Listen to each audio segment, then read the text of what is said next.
Good day guys, YP.TV. For today's video, tara samahan nyo ako matin ngayon ng aming batch reunion 2000 Marikina High School. So, ayun nga pala si Madam Rochelle. Siya ang unang sumalubong sa amin.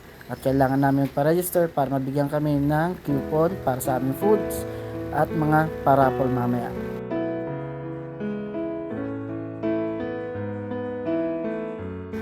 At eto, pagdating ko sa mga upuan, mga classmate kong babae ang nakita ko kagad.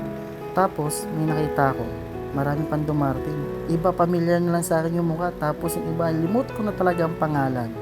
Iba na talaga, sign of aging na ba to? At eto na, nagsimula na. Nagsimula ang program sa isang prayer muna. Tapos kumanta pa kami ng Lupang Hinirang.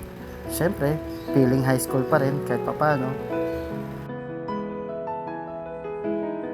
Habang kinakanta namin ang Lupang Hinirang, bumabalik-balik sa akin mga nakaraan kung paano kami pumila sa labas pag every Monday sa sikat ng araw.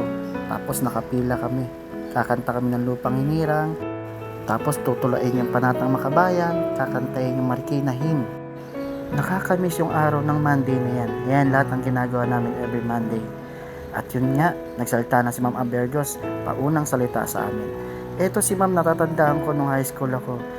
Feeling ko, yung time na yun, napakasungit talaga niya. Pero itong gabing to, nung nakita ko siya, para siyang komedyante. Ang bait-bait at napakasaya kung magsalita. Siya ang unang teacher na ipakilala ng gabi na yan. Tapos yung sunod, pinakilala niya mga teacher na kasama niya. Meron pa kasi sinabi niya na natatandaan talaga namin noon, punyeta.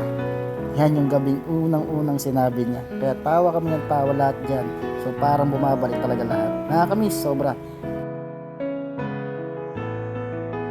At eto, habang patapos na siya magsalita, sisimulan na naman Ma'am Rochelle pasayawin ng kada isang lamesa. Bawat section nga pala isang lamesa dyan. Kasi kailangan sumayaw para sila unang pumila pagkakain na. Ang kulit, no?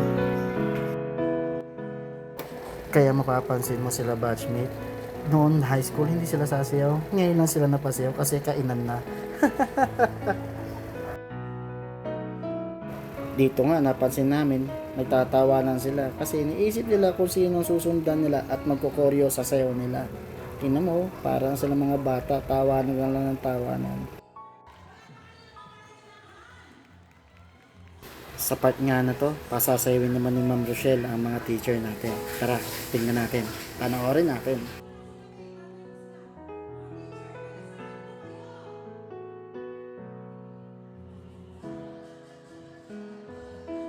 Akala ko pa naman teacher ang sasayaw. Pero yun na nga, nakita ko si Ma'am Abergo. Yun, nakita ko kung may kending na. At galing magbudots. Dito sa table na to, dalawang classmate kong elementary na kasama ko. Si Glenda at si Aldred. Kita akong sumayaw din.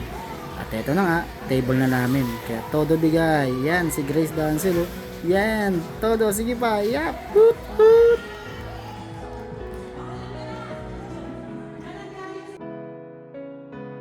Dito ako naloka sa isang table na to. At nagre-request pa nga talaga siya ng pan-TikTok dance. Ang call niya is si Ma'am Panji sa Facebook niya. Pero the real name, di ko talaga siya namimit pa. Sana mamit kita. Tunay mong pangalan.